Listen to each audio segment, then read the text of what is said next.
Although the new minimum wage has been in effect since January 1st, 2024, employers still have questions about their obligations and changes to the National Insurance Board payments. As a result, the department hosted a session to sensitize employers on the nuances of the new minimum wages and its effect. More in this report from Kandace Jackson.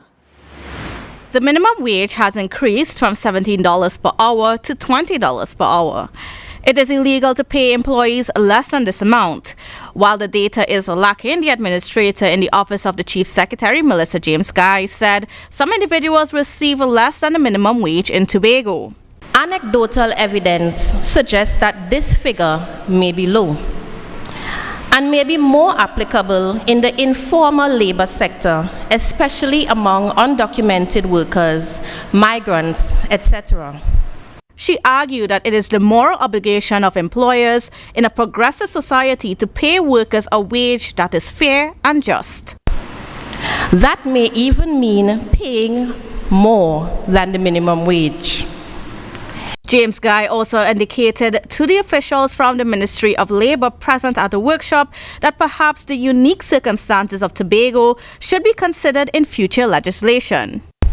Given the higher cost of living in Tobago than in Trinidad, should we have a higher minimum wage in Tobago to ensure that there is equity? Along with the need to pay workers the minimum wage, Radesh Basant, Public Relations Officer of the National Insurance Board, stressed that it is equally important for employers to contribute to the National Insurance Scheme NIS. You really don't have a choice in the matter.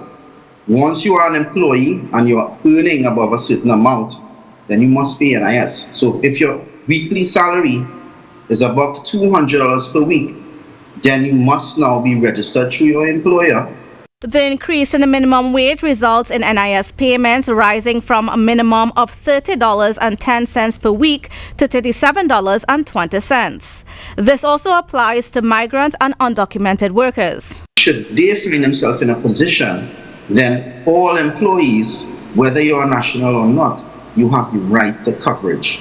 Basant noted that employers, whether they own a business or are individuals hiring someone to do domestic work, must pay NIS. Whether it's a babysitter, a caregiver, a housekeeper, whatever it may be under domestic, then yes, the employer is obligated under national insurance laws, because the national insurance law speaks directly to domestic employees. Those employers are required to register as sole traders and pay the appropriate NIS contributions. Kandace Jackson, Tobago Updates, Television News.